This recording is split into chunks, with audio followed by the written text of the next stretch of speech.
Es solo una historia más. La Bella y la Bestia.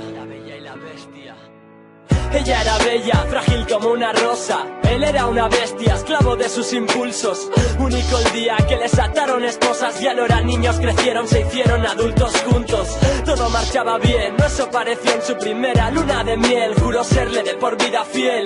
Y ella a él, una historia como otra cualquiera. Quien les ve y quien les viera.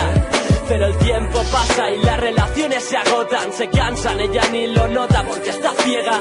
Ciega de amor, pero no aguanta la monotonía. Ya no quería ser dueño de una sola tía. O eso les decía a sus colegas de copas. Suelo irme con otras, pero ella ni los nota. Bella estaba ciega, pero no era tonta. Ya dudaba cuántas noches solas, hasta altas horas de la madrugada. La primera vez fue la más dolorosa.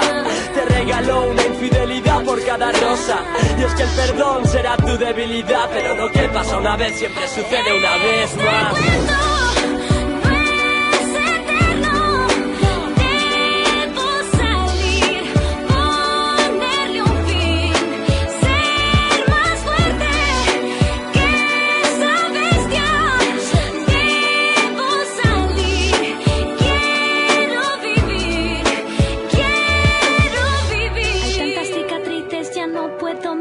Me duelen las entrañas de tanto sangrar. No existe un maquillaje que pueda tapar este moratón que es mi corazón.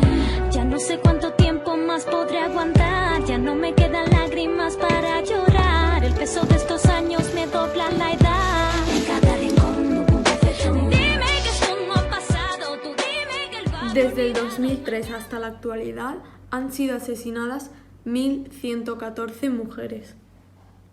Basta. Basta. Basta. Basta. Basta. Basta.